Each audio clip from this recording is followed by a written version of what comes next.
Sir నమస్తే. ఏం చేస్తుంటారు మీరు? రియల్ ఎస్టేట్ అండి. రియల్ ఎస్టేట్ ఏం సార్, ఎలా ఉంది? ఎలా ఉంది? గతంలో పోల్చుకుంటే ఇప్పుడు బాగానే ఉంది. ఏం సార్, ఎందుకని ఇప్పుడు సడన్గా అంత సేటు పెరగడానికి గల కారణం ఏంటంటే ఇప్పుడు చంద్రబాబు నాయుడు గారు సీఎం అయ్యారు కదా, అందువల్ల. ఎందుకంటే గ్యారంటీ ఉంది.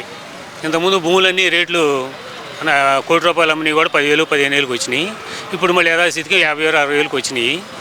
రైతులు అందరూ హ్యాపీగా ఉన్నారు. ఇంకంతకన్నా ఏం కావాలి? అంతకుముందు రోడ్లు కూడా దూకెళ్ళిపోయారు. కంపల మండలు బాగా పెరిగిపోయినాయి. ఎవరి సైట్ ఆడ ఉందో తెలియదు. ఇవాళ మరి అన్నీ క్లియర్ చేస్తున్నారు. మరి ఎన్ని డెవలప్మెంట్ కింద లెక్కే కదా. అంటే ఈ డెవలప్మెంట్ జరుగుతుంది కాబట్టి ఈ ఏరియా అనేది రియల్ ఎస్టేట్ పెరిగింది అంటారు. మరి ఇక్కడే కదండి, మొత్తం టోటల్గా ఎక్కడైనా సరే ఉన్న చోట బాగానే పెరుగుతుంది. ఇప్పుడు అంటే ఆల్రెడీ సెటరేట్ అవుతుంది ఇప్పుడే. మరి ఇప్పుడు అంటే వైసీపీ నాయకులు కొంతమంది మాజీ ఎమ్మెల్యేలు కలిసి వీళ్ళు అన్నట్టు చంద్రబాబు నాయుడు గారు అమరావతిని ఒక రియల్ ఎస్టేట్ ప్రాజెక్టుగా చేస్తున్నారనే మాట. మరి వాళ్ళు అంటే ఆయన ఏం కొనుక్కోలేదు కదా, రైతులకు ఉపయోగపడి చేశాడు. రైతులు కూడా ఆయన మాట నమ్మేశారు. 33,000 ఎకరాలు 32,000 ఎకరాలు ఇచ్చారు. దానికి అనుగుణంగా వాళ్ళకి ఏదో లబ్ధి చేకూరాలి కదా. మరి పంటలు పండే పొలం ఇచ్చారు, వాళ్ళకి ఇవ్వాలి కదా, వాళ్ళకి ఇస్తారు. మిగతా కొంత భూమి గవర్నమెంట్ కింద ఉంచుకొని గవర్నమెంట్ డెవలప్ కావాలి కదా.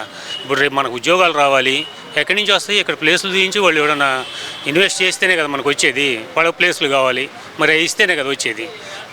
అంటే రాష్ట్రంలో అరాచకం ఈ రకంగా పెట్టిపోతుంటే ఇన్వెస్టర్స్ ఎలా వస్తారు అనే మాట అయితే వాడుతున్నారు కదా సార్ మరి వైసీపీ నాయకులు. నిజమే, మరి గతం ప్రభుత్వంలో రాలేదంటే మరి వాళ్ళు అరాచకం చేశారని అర్థమే కదా. మరి ఇవాళ HCL వాళ్ళు వచ్చారు. మొన్న రీసెంట్గా 3 days బ్యాక్ నేను టీవీలో కూడా చూశాను. అంతకుముందు బిల్డింగ్ కట్టారు, ఎక్కడ గన్నవరం ఎయిర్పోర్ట్కి ఆపోజిట్లో బిల్డింగ్ కట్టినప్పుడు HCLస్కి అక్కడ ప్లేస్ ఇచ్చారు, కట్టారు.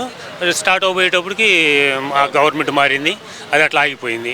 ఇప్పుడు వాళ్ళు ఏమంటున్నారు? ఆల్రెడీ 4,000 మంది ఉద్యోగులకు మేము ఇక్కడ ఎంప్లాయ్మెంట్ ఇచ్చాము, ఇప్పుడు ఇంకొక 5,000 మందికి ఇస్తాము.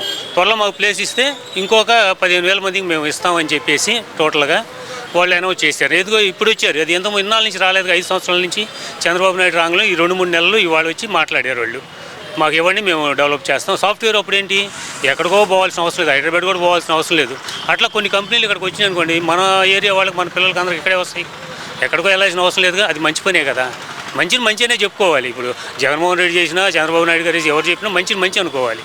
అంతే. జగన్మోహన్ రెడ్డి అంటుంది ఏంటంటే నేను పేదల కోసమే పనిచేశాను, నేను పేదలకు బాగా చేశాను అంటున్నాడు కదా సార్. పేదలకి ఇప్పుడు ఇసుక శాండ్ ఉంది, మరి శాండ్ ఎంత ఉండేది అంతకుముందు? చాలా తక్కువ ఉండేది. అలాంటిది ఆయన వచ్చిన తర్వాత ఎంత చేశాడు? ట్రక్ ఎంత అయింది? శాండ్ ఆగిపోయింది, కట్టబడులు ఆగిపోయినాయి. మరి టాపీ మేస్తులు వీళ్ళంతా మూలన పడి కొంతమంది ఆత్మహత్య చేసి చచ్చిపోయారు గడవక. మరి అవన్నీ పేదలకు ఎట్లా ఇది అయినట్టు? వాళ్ళకి బాగుంటేనే కదా. డబ్బులు వేసాను అంటున్నాడు కదా సార్. డబ్బులు పనికి వాళ్ళని చేశాడు, జనాన్ని పనికి వాళ్ళని చేశాడు. డబ్బులు వేసి పని చేయకుండా ఇచ్చిన చీప్ లెక్కర ఏదో తాగేసి ఇంట్లో డబ్బులు ఇవ్వకుండా అట్లా కొంతమంది అట్లా ఉన్నారు. అట్లా వేస్ట్ అయిపోయింది కదా. చంద్రబాబు నాయుడు గారు కూడా మరి అలాంటి పథకాలే ప్రవేశపెట్టారు కదా సార్, అంతకు మించి ప్రవేశపెట్టాను నేను అంటున్నారు కదా. ఇప్పుడు ఉపయోగపడే పెట్టాలండి, ఏదైనా సరే ఉపయోగపడి అనవసరం మనకి. వీళ్ళైనా సరే కొన్ని ఉంటాయి అసలు అవి వేస్ట్. నీకు పేదవాడిని చూసి గుర్తించి వాడికి హెల్ప్ చేయి, ఏదైనా సరే అది బెటరు. అంతేగాని కనపడ్డవాడికల్లా మనం ఇవాళ ఎట్లా ఉందంటే రాజకీయం కూడా ఓట్ల కోసం కొంత చేయాల్సి వస్తుంది. అది గతం నుంచి డెవలప్ అవుతూ వచ్చింది, పెరుగుతూ వచ్చింది. అది ఒకసారి పోవాలన్నా కూడా పోదు. గ్రాడ్యువల్గా తగ్గించుకొని రావాలి ఎవరైనా సరే. ఇవాళ డేర్ చేసి ఎవరైనా చేయాలన్నా కూడా జనం కూడా అట్లా తయారయ్యారు. వాస్తవం జనంలో కూడా తప్పు. మొన్న అంతకుముందు 5 సంవత్సరాలు ఏంది, జగన్ గారు ఏదో చేస్తాడు, ఇరగదీస్తారని చెప్పి చంద్రబాబు ఛానల్ చేసాడు. ఒకసారి చూద్దామని వేసినందుకు ఎవడు చెబుతూ ఒకటి కొట్టుకున్నాడు మళ్ళీ. మరి రాజధాని రైతులందరూ బజార్లో అమ్మడపడ్డారు. వాళ్ళే కొంత ఇబ్బంది. ఎందుకు? వాళ్ళు ఏదో ఆయన వచ్చి ఇంకేదో మనకి పర్సంటేజ్ ఎక్కువ ఇస్తారని చెప్పి వాళ్ళు వేసారు. చివరికి రాజధాని ఏరియాలో కూడా గెలవాలి ఆ రోజున. మరి వాళ్ళు ఏమైంది? రోడ్లు పట్టుకొని పోయారు, ఆత్మహత్య చేస్తున్నారు, రకరకాలుగా తయారయ్యారు. మరి అది పరిస్థితి. అంటే ఇక్కడ చూస్తే కనుక ఈ ఫ్రీ బీన్స్ అనేది ప్రజలు అలవాటు పడిపోయారంటారా, లేదంటే రాజకీయ నాయకులు ప్రజలకు అలవాటు చేశారనుకోవాలంటారా? ఒక రకంగా చెప్పాలంటే రాజకీయ నాయకులు అలవాటు చేశారండి. చేసిన తర్వాత వీళ్ళు కూడా అలవాటు పడిపోయారు. వాస్తవంగా జనం కూడా అలవాటు పడిపోయి ఏ విధంగా సుఖంగా పని చేయకుండా మనం సుఖపడదాం అనే రీతిలో వచ్చారు. వాళ్ళు ఏందో అలవాటు పడ్డవాళ్ళు ఎవరు డబ్బులు ఇస్తే వాడికి వెళ్ళి అంటున్నారు. ఇప్పుడు అటు ఇటు కాకుండా ఎవరు పేదవాళ్ళకి వాళ్ళకి పడిపోదా, అటు ఇటు కాకుండా మిడిల్ వాళ్ళు దెబ్బతినిపోతున్నారు. మిడిల్ క్లాస్ వాళ్ళు బాగా దెబ్బతింటున్నారు. అంటే ఈ ప్రభుత్వం వచ్చిన తర్వాత తీసుకున్న నిర్ణయాల వల్ల ఈ మిడిల్ క్లాస్ కానీ బిలో పావర్టీ వాళ్ళు కానీ ఎలాంటి ఉపయోగం ఉందంటారు ఇప్పటివరకు తీసుకున్న నిర్ణయాలతోటి? ఏది ఎవరు అంటారు? జగన్ గారు అంటారా? తీసుకున్న నిర్ణయాలు ఇప్పటివరకు అయితే ఇప్పుడు వచ్చి 3 నెలలే కదండి అయింది. కొంత టైం పట్టిద్ది. మనం 3 నెలల్లోనే అన్నీ అయిపోతాయంటే ఎట్లా? వాళ్ళు అన్నీ సమీక్షించుకోవాలి, దేంట్లో ఏది ఉందనేది చూసుకోవాలి. చూసుకున్నాక 3 నెలలే కదా. 3 నెలల తర్వాత ఏంటంటే కనీసం 1 year అన్నా గడవాలి. ఇవన్నీ వాళ్ళు సెటరేట్ చేసుకొని మళ్ళీ ఇప్పుడు కంపెనీస్ రావాలి. ఇప్పుడు కంపెనీస్ వస్తే ఎవరింట్లోనైనా వాళ్ళ సాఫ్ట్వేర్ ఒక ఉద్యోగం ఉన్నాడు. పిల్లలు వాళ్ళు తినకపోయినా పిల్లల్ని చదివిస్తున్నారు. ఎందుకు? ఉద్యోగం వస్తుంది, వాళ్ళు సుఖంగా బతుకుతారు. మళ్ళాగా ఇది చేయటం వాళ్ళకి ఎందుకు అనేది తల్లిదండ్రుల్లో ఉంది, చదివిస్తున్నారు. అప్పుడు ఏందో జాబులు రాకపోతే ఏముంది? రేపు వాళ్ళ పరిస్థితి ఏంది? ఇటు ఇంటికైనా కాడ పని చేయలేడు, వాడు ఉద్యోగం రాకపోతే బజార్లో పడి తిరగాలేక వాడిని కూడా వీళ్ళే పోషించాలి. మరి అంతే కదా, వాస్తవం కదా అది. ఇప్పుడు మరి ముఖ్యంగా చూసుకుంటే కనుక గడిచిన 5 సంవత్సరాల్లో నేనే ఇండస్ట్రీస్ అన్నింటిని అభివృద్ధి చేశాను అంటున్నారు మరి జగన్మోహన్ రెడ్డి గారు. భారీ ఎత్తున దీంట్లో ఏమీ చేయలేదు. చేసేవాళ్ళు అయితే రాంగ్లోనే ప్రజావేదిక ఉంది, 8 కోట్లు 9 కోట్లు అయింది. అది అట్లానే ఉంచేవాళ్ళు, పడగొట్టరు. దేనికి గవర్నమెంట్కి ఇంక దేనికో దానికి ఉపయోగించేవాళ్ళు.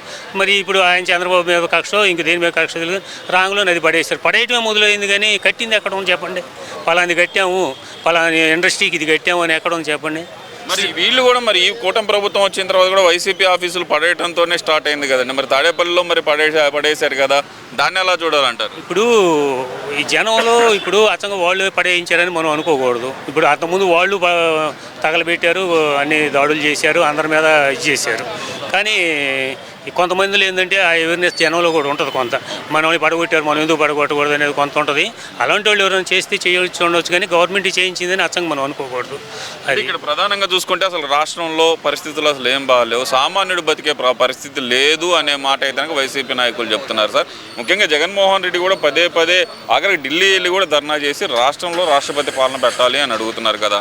రాష్ట్రపతి పాలన పెట్టాల్సి వస్తే వాళ్ళు 5 ఏళ్ళు ఎన్నోసార్లు పెట్టాల్సి వచ్చేది. వాస్తవం చెప్పాలంటే అవి వాళ్ళకి తెలుసు, మనం చెప్పాల్సిన లేదు. మనం కామన్ పీపుల్, ఇది మామూలు కామన్గా ఇప్పుడు వేసారండి. కరెంటు బిల్లు ఎన్నిసార్లు పెంచారు? అంతకుముందు 50 యూనిట్లు దీనికి ఒకరి ఛార్జీ, 100 యూనిట్లు ఒక ఛార్జీ. దీన్ని మధ్యలో మాయ చేసి 75 యూనిట్స్కి మళ్ళీ ఛార్జీ చేంజ్ అయ్యేటట్టు చేశారు. మరి అది జనం మీద భారమే కదా. మళ్ళీ ట్రూ అప్ ఛార్జీ ఎవడికి తెలియదు. ట్రూ అప్ ఛార్జీలు అని కొంత, సర్వీస్ ఛార్జీ అని కొంత, ఇట్లా ఆల్టర్నేటివ్ ఎన్నో ఛార్జీలు డిఫరెంట్గా వేసేసి వచ్చిన బిల్లు కన్నా కూడా ఇది ఎక్కువ అవుతుంది. అంటారు కదా, ఇది అంత అవుతుంది. అంటే ఇక్కడ ప్రధానంగా చూసుకుంటే ఈ పెరిగిన ధరలు అలాగే ప్రజల్లో వచ్చిన వ్యతిరేకతతోటే ఈ ప్రభుత్వం మారిందనుకోవచ్చు అంటారా? లేదంటే కనుక ఈవీఎంలు మాయ చేసినాయి అని చెప్పి ఒక మాట అయితే వినపడుతుంది. ఇందులో వాస్తవం ఎంత ఉందనుకోవచ్చు అంటారు? ఈ ఈవీఎంలు మాయ కాదు, ఏం కాదండి. ఈవీఎంలు అంటే గతంలో ఆయన గెలిచినప్పుడు ఈవీఎంలే ఉంది, ఈయన గెలిచినప్పుడు ఈవీఎంలే ఉంది. ఓడిపోయారు కాబట్టి వాళ్ళు అనుకోవడం తప్పులేదు, ఎవరైనా అది సహజం. కానీ మనమేంటి, జనంలో అవేర్నెస్ వచ్చిందండి బాగా. మెయిన్ ఏంటంటే ల్యాండ్ టైటిలింగ్ యాక్ట్ ఉంది కదా, అది తీసుకురావడం ఒకటి. ఎందుకంటే ఆయన బొమ్మలు వేసుకొని ప్రతి దాని మీద, పాసు పుస్తకాల మీద, గట్టురాల మీద, మన పొలాల మీద ఆయన వేసుకునేది ఏంటంటే వాస్తవంగా గవర్నమెంట్ ఏదంటే అది వేరు. ఆయన బొమ్మలు వేసుకోవటం, మన పాసు పుస్తకాలు, మన ఆస్తుల మీద ఆయన ఎవరు? అది ఎవరైనా సామాన్యుడు ఎవరైనా ఆలోచిస్తారు. అది మెయిన్ ఎఫెక్ట్ అండి. అది బాగా ఎఫెక్ట్ కొట్టిందంటారా? అది అసలు ప్రజలకు ఉపయోగపడేది అని అంటున్నారు కదా సార్. మరి ఏమండి, ప్రజలకు ఉపయోగపడేది కాదు. మా దాని మీద వాడే, ఎందుకంటే గవర్నమెంట్ ముద్రే ఉంచు, నువ్వెవరు మా ఒరిజినల్స్ తీసుకొని నాకు జిరాక్స్ ఇవ్వడానికి? ఇప్పుడు అసెంబ్లీయే తాకట్టు పెట్టారని అంటున్నారు అందరూ. మరి ఈ పెట్టుకోవడం మామూలు సామాన్యుడిది పెట్టుకోవడం అనే ఇదేముంది? అలా అవేర్నెస్ వచ్చేసింది. మెయిన్ ఈ భయమే అతను ఓటమి కారణం అనుకో. అది ఒకటి. ఇప్పుడు చెత్త పన్నులు, ఇట్లాంటి కొన్ని కరెంటు బిల్లులు ఇట్లాంటివి ఉన్నాయి. కట్టలేని పరిస్థితి, సామాన్యుడు కట్టలేని పరిస్థితులు కొన్ని ఉన్నాయి. ఇవన్నీ ఆలోచిస్తారు కదా ఎవరైనా. కాకపోతే ఏంటంటే ఆ టైంలో ఎవరో కూడా ఏంటంటే కాము ఊరుకున్నారు. ఓటు హక్కు టైం వచ్చినప్పుడు ఓటేసి ఎవరైనా ఏ గవర్నమెంట్ అయినా తేడా ఇట్లా చేస్తే చివరికి అనుభవించాల్సింది, ఏ గవర్నమెంట్ అయినా. ఇట్లాంటివి చేసినప్పుడు జనం ఒకసారి వచ్చింది.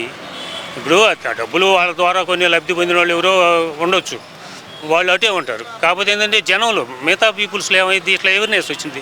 అవేర్నెస్ వచ్చినప్పుడు ఆటోమేటిక్గా చేంజ్ అవుతారు. అది ఇప్పుడు తమిళనాడులో చూసుకోండి, ఒకసారి గెలిచినాడు రెండోసారి వేయరు వాళ్ళకి. అంటే ఏదైనా సరే మారుస్తూ ఉంటారు వాళ్ళు. అట్లా కాకుండా ఎవరైతే మనం డెవలప్ చేస్తున్నారో డెవలప్మెంట్ చూసుకోవాలి మెయిన్. ఇప్పుడు ఆయన చేశాడు అనుకోండి, పోయేవాడు కాదుగా. అంటే ఇక్కడ జగన్మోహన్ రెడ్డి గారు స్టార్టింగ్లోనే చెప్పింది ఏంటంటే కనుక 30 సంవత్సరాలు నేనే ఉండేటట్టు పరిపాలన చేస్తా అన్నారు. ఆ పరిపాలన ఎందుకు అందించలేకపోయారంటారు? మొన్న ఎలక్షన్లో కూడా వై నాట్ 175 అనే ట్యాగ్ లైన్ తోటి ఆయన బయటకు వచ్చారు. మరి ఆ ట్యాగ్ లైన్ రీచ్ చేసే విధంగా కూడా ఆయన పరిపాలన ఎందుకు అందించలేకపోయారంటారు? ఇప్పుడు ఇప్పుడు ఒకటండి, ఆయన పెట్టుకుని ఉండొచ్చు 175, 174. పక్కన ఉన్నవాళ్ళు కూడా అదే ఉన్నవాళ్ళు కూడా చెడగొట్టవచ్చు ఒక రకంగా చెప్పాలంటే. పక్కన ఉండాలి ఇచ్చే సలహాలను బట్టి కూడా ఉంటుంది కొంత. అవి కొన్ని నమ్మొచ్చు. ఆయన ఎప్పుడు బయటికి జనంలోకి రాడు కదా, ఎప్పుడు బయటకు వచ్చిన పరదాలు కట్టుకొని జనంలో కలుస్తుంటే నీకు జనం ఒపీనియన్ ఏదో తెలుస్తుంది. పక్కన వాళ్ళు చెప్పింది దానికను మనం డైరెక్ట్గా కలిసి మాట్లాడిందని తేడా ఉంటుంది కదా. గడిచిన 2 నెలలుగా వస్తున్నారు కదా సార్, మరి ఇప్పుడు ఏం చేయండి, అయిపోయినాక ఎందుకు అంటారు సామెతలాగా ఉంటుంది. అంత అయిపోయినాక ఇప్పుడు ఉపయోగం ఉంది, వచ్చినా అట్లా వస్తాడు పోతాడు. ఆయన కొన్ని ఉన్నాయండి జనంలోకి వెళ్ళిపోయినాయి, కొన్ని ఉన్నాయి. ఇప్పుడు 15 కిలోమీటర్లు కూడా హెలికాప్టర్ వేసుకెళ్ళాడు. ఎవరు సొమ్ము జనం సొమ్మే అంటారుగా, కారు వేసుకెళ్ళేదని కూడా వెళ్ళాడు. మరి రాజధాని ఏరియా వస్తుంటే ఎందుకు వాళ్ళతో మాట్లాడవచ్చు కదా, మాట్లాడలేదు. అది ఒక ఇదే కదా. మరి భయపడాల్సింది ఏముంది దాంట్లో, ఆయన చుట్టూ సెక్యూరిటీ 100 మంది ఉంటారు. భయపడాల్సింది డైరెక్ట్ దిగి జనంతో ఏ రోజు మాట్లాడలేదు.